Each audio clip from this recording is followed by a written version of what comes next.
saksi-saksi semuanya itu anak, maka perlakuan kami pun akan berbeda seperti yang penjelasan tadi oleh Bu Jaksa. Jadi semua anak-anak yang terlibat dalam satu tindak pidana itu semuanya penyebutannya adalah anak berhadapan dengan hukum. Cuman untuk pelaksanaan diversi tadi itu lebih kepada pelaku anak. Jadi terhadap anak tidak ada disebutkan tersangka ya Bapak Ibu semua.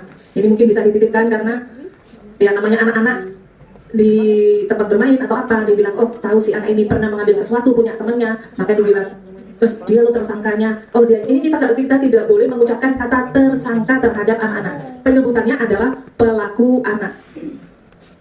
Jadi anak-anak kita ini memang benar-benar diistimewakan oleh negara karena ada payung hukum sendiri yang menaungi, yaitu Undang-Undang Nomor 11 Tahun 2012. Di situ mengatur semua anak-anak yang terlibat dalam perkara hukum, baik itu saksi ataupun itu pelaku. Jadi yang disampaikan Bu Jaksa tadi masalah diversi. Diversi itu diatur di pasal 6 Undang-Undang Nomor 11 Tahun 2012. Jadi memang diversi itu wajib dilakukan oleh penyidik atau oleh pihak kepolisian. Apabila apa? Apabila tindak pidana yang dilakukan oleh anak-anak itu ancaman hukumannya di bawah 7 tahun. Kalau ancaman hukumannya di atas 7 tahun seperti apa, Bu? Ya hak diversinya hilang. Cuma cara penanganannya yang berbeda. Penjelasan tadi, anak-anak hanya bisa ditahan di tingkat kami Pak, di tingkat penyidikan itu 7 hari plus 8 hari. 7 hari penahanan pertama ditambah 8 hari penahanan perpanjangan. Jadi totalnya ada 15 hari. Sementara untuk penahanan orang dewasa, kalau untuk mohon izin Bapak Hakim,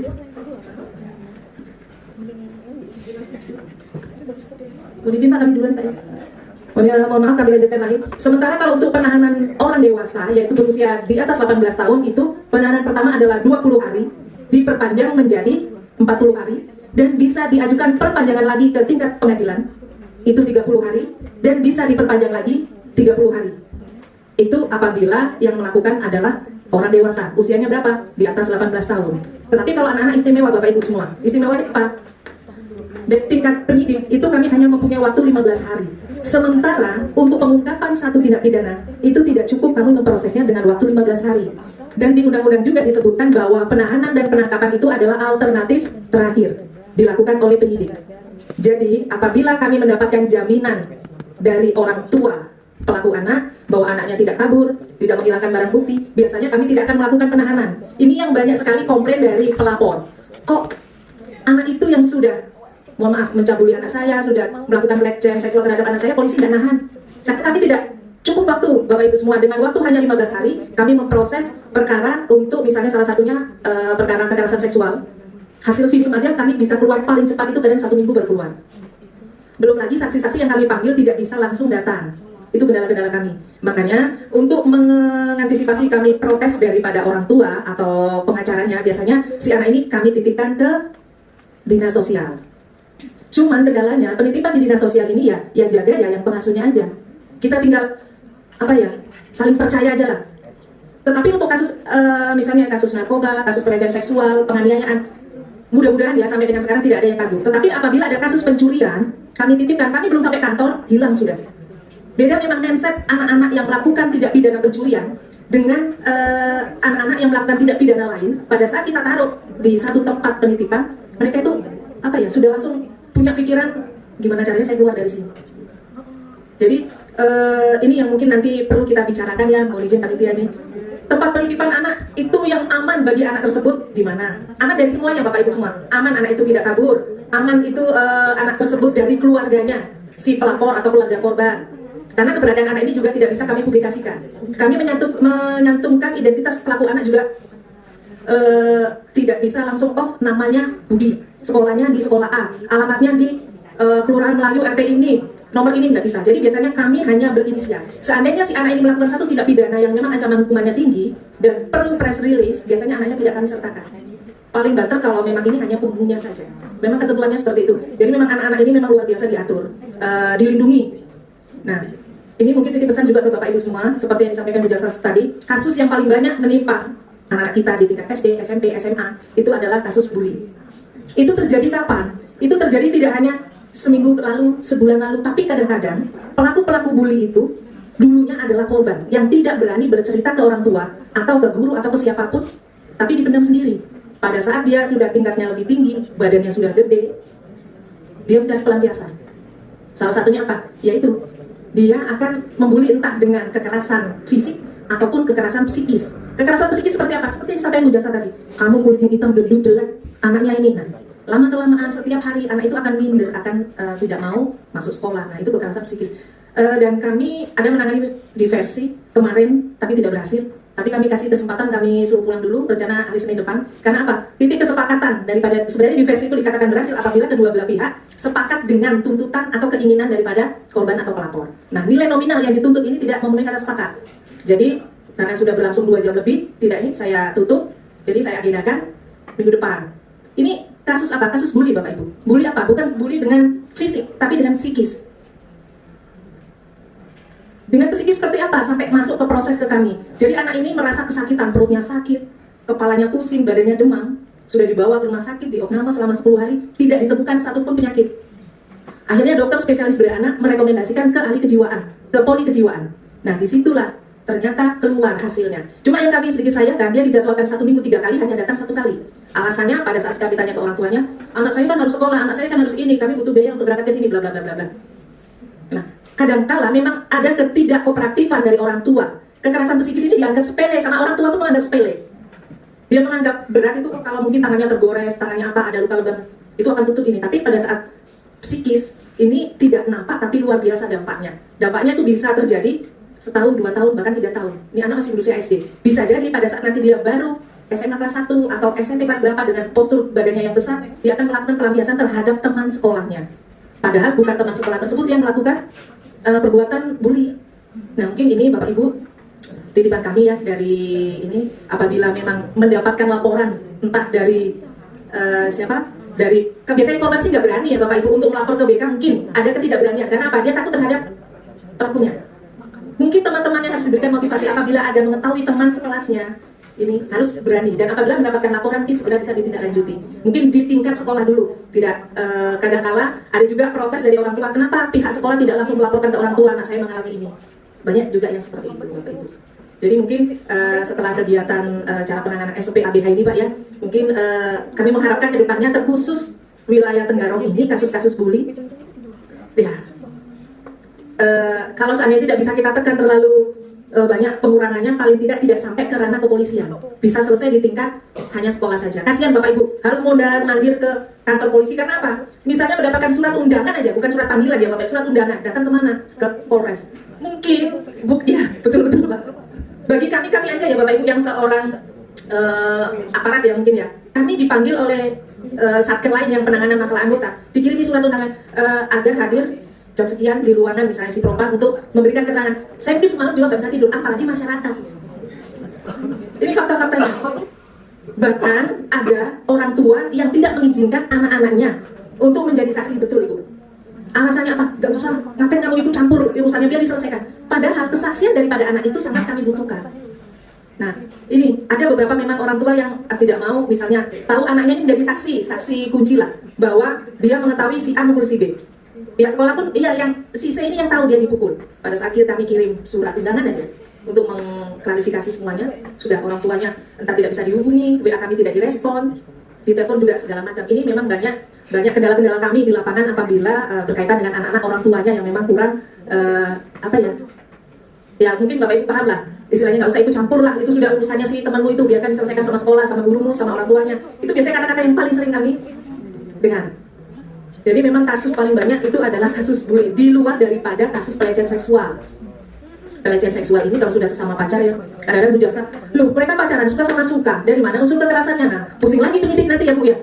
Kalau sudah Bu Jaksa bilang begitu, apa statusnya pacaran? Sama teman, sama kakak kelas 3 pacaran dengan kelas 1, ini sering Bu. Ataupun kelas 3 sama kelas 3, kelas 2 sama kelas 2, bahkan kelas 1 SMA dengan SMP, sampai hamil. Ataupun kejadiannya tahun berapa, laporannya tahun berapa, di sela-sela tahun dia melakukan juga dengan orang lain, dengan temannya yang lain. Ini banyak anak-anak, entah fenomena apa, apakah media sosial atau apa, ini faktanya. Kami paling sering koordinasi dengan Bu Fitri. Kadang sampai jangan koordinasi lagi ya, jangan ini, aku mau istirahat. Sampai kami di warning sama Bu Jaksa, jangan lagi ini dulu ya, aku mau ini, masa setiap hari kamu koordinasi masalah kasus anak-anak. Jadi memang kalau kami penyidik yang paling sering koordinasi dengan Bu Fitri terkait penanganan masalah anak-anak. Ya memang ini kami juga nggak tahu ya, mungkin dari pihak sekolah juga pelajarannya sudah tidak kurang-kurang dikasih, kembali lagi ke anaknya, sama kepada orang tuanya. Bagaimana ininya, pemberian pemahaman. Kemudian tadi masalah proses diversi, ini mungkin sedikit kami jelaskan Bapak Ibu ya. Yang wajib hadir pada saat proses diversi itu adalah yang pertama pelapor.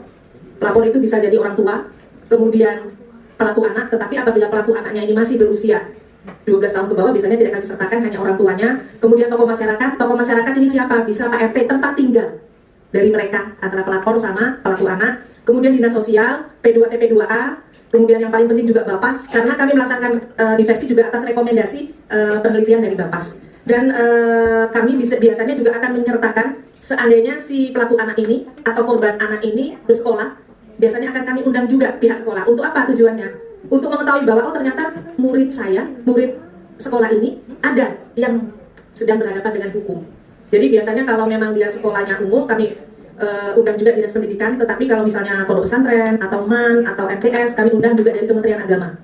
Tujuannya untuk apa? Biar bukan kami ini ya Bapak Ibu, biar mereka juga mengetahui bahwa anak-anak ini ternyata ada melakukan satu tindak pidana yang mungkin di luar daripada pemikiran beliau-beliaunya di sana.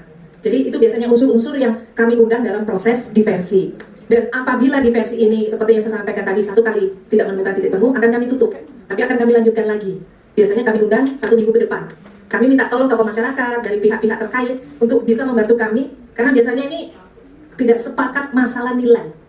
Pernah sampai dengan proses sampai di kejaksaan tidak menemukan titik nilai kesepakatan nominal yang diminta. Kadang-kala yang permintaannya juga ke rumah sakit ditanggung juga BPJS, tetapi ada pengobatan-pengobatan lain yang memang tidak ditanggung di situ, misalnya dia harus kontrol, uang transportasi, silakan dibicarakan, kami hanya menengahi. Nah di sini biasanya yang banyak tidak menemukan titik temunya ya Bapak Ibu semua. Misalnya si korban minta 50 juta, si pelaku hanya kuatnya 3 juta, kan timbang sekali dari 50 ke 3. Nah ini biasanya yang agak membuat waktu lama proses diversi. Dan apabila sampai 2 kali kami melaksanakan diversi tetap tidak berhasil, berkas perkara akan kami kirim ke kejaksaan. Nanti tinggal Bu Fitri, Ibu Jaksa yang akan melakukan diversi. Seandainya di tingkat kejaksaan pun tidak berhasil, maka jaksanya akan mengirim ke tingkat pengadilan. Nanti Pak Hakim yang akan melaksanakan diversi. Memang seperti itu Bu. Tapi proses diversi ini hanya bisa digunakan 1 kali terhadap anak itu. Yang kedua, ancaman hukumannya di bawah 7 tahun. Bukan 7 tahun ke bawah ya Bu ya. Beda pengertian 7 tahun ke bawah dengan di bawah 7 tahun. Ancaman 7 tahun tidak bisa dilakukan diversi. 6 tahun baru bisa. Nah, kalau tidak bisa dilakukan diversi berarti dilakukan dengan peradilan umum, peradilan biasa. Hanya anak-anaknya yang perlakuannya berbeda. Ditahan sebagai alternatif terakhir, ditangkap sebagai alternatif terakhir, kemudian apabila orang tuanya bisa memberikan jaminan, kami tidak akan menitipkan ke dinas sosial. Tapi apabila tidak bisa memberikan jaminan dan akan menimbulkan satu tindak pidana baru menurut analisa kami, maka akan kami titipkan ke dinas sosial. Ini, nah yang perlu Bapak Ibu juga ketahui, apabila mungkin mengetahui ya, ada muridnya yang SD masih berusia 10 tahun, atau 11 tahun, atau belum berusia 12 tahun, kelahilah ini anak-anak ini. 10 tahun, istilahnya kelas 3 kelahi dengan kelas 5, sama-sama usianya masih di bawah 12 tahun. Bonyok-bonyok lah, orang tuanya keberatan, laporan ke polisi. Kami tidak bisa berbuat apa-apa Bapak Ibu. Karena sesuai undang-undang, anak berusia di bawah 12 tahun apabila melakukan satu tindak pidana, itu kami hanya bisa melakukan rapat koordinasi, pengembalian kepada orang tua. Ini yang perlu mungkin Bapak Ibu ketahui. Ya, kalau misalnya melihat di media sosial, oh anak umur 10 tahun mukuli ibunya sampai babak belur, kok dibiarkan aja. Sering kan komentar netizen, kok dibiarkan aja. Ya memang undang-undang tidak ada yang bisa mengatur, paling banter kami akan berkoordinasi dengan dinas sosial setempat. Untuk apa? Untuk penanganan anak ini, mungkin secara psikologisnya akan dilakukan pemeriksaan, ditaruh satu lembaga khusus yang kenapa sih anak itu bisa sampai melakukan. Jadi namanya itu rapat koordinasi ya Ibu ya. Kalau 12 tahun ke atas sampai 18 tahun namanya diversi, tapi kalau di bawah 12 tahun itu namanya rapat koordinasi. Penyelesaiannya hanya sampai tingkat penyidikan aja. Suka tidak suka, mau tidak mau, orang tua korban, keluarga korban akan menerima, harus menerima. Karena kami pernah nitipkan ke dinas sosial, Bapak Ibu, anak umur 6 tahun, anak umur 8 tahun sama 10 tahun. Mungkin beberapa tahun yang lalu, Bapak Ibu pernah dengar, udah lama sih ya, di atas 5 tahunan, mainan korek api di seberang. Karena dia sering melihat orang tuanya bakar sampah. Tempat tahu naruh solarnya, bensinnya di mana, di kolong rumah. Bangun tidur, main dah, maunya api unggun, pakai korek api disusun. Ternyata ngenain temannya, luka bakar sampai berapa puluh persen, meninggal setelah dirawat. Ya, ini kami titipkan aja. Mau tidak mau, juga tidak suka, kami kembalikan ke orang tuanya juga. Nanti takutnya protes masyarakat. Polsek Tenggarong Seberang yang nangani. Jadi dinas sosial kami titipin anak-anak 6 tahun, 8 tahun, sama 10 tahun. Itu jadi ya memang begitu Bapak Ibu semua. Mungkin yang ini sedikit pengetahuan ya, biar apabila melihat di media sosial ada usia anak yang memang belum 12 tahun diduga melakukan satu tindak pidana, langkah-langkahnya memang hanya seperti itu yang bisa kami semua lakukan. Nah, cuman dinas sosial ini memang harus menyiapkan satu tempat seperti yang disampaikan tadi, tempat pelatihan juga belum ya. Tempat penitipan pelaku mungkin sekarang ada, tapi penitipan korban ini kami yang kesusahan. Kami harus kirim ke Samarinda, Bapak Ibu. Kalau Samarinda masih ada tempat tidur kosong, kalau dibilang Samarinda full dinas sosial provinsi, bingung kami mau nggak mau kami jadikan satu lah sama pelaku anak. Kalau ada korban TPPO ini, karena kita nggak punya tempat lagi kalau ditaruh di kami, salah lagi nanti kami masa dijadikan satu sama tahanan dewasa. Jadi nggak mau saya bilang sama pihak dinas sosial, minta satu kamar lah kosongkan. Ini khusus untuk korban. Karena memang untuk di Kabupaten Kukar kita memang belum punya satu tempat yang memang betul-betul layak untuk pemulihan kondisi psikologis korban, kondisi fisik korban apabila orang tuanya ini tidak bisa untuk memulihkannya. Waktunya habis Pak ya. Mungkin itu Bapak Ibu semua nanti sambil kita diskusi ya.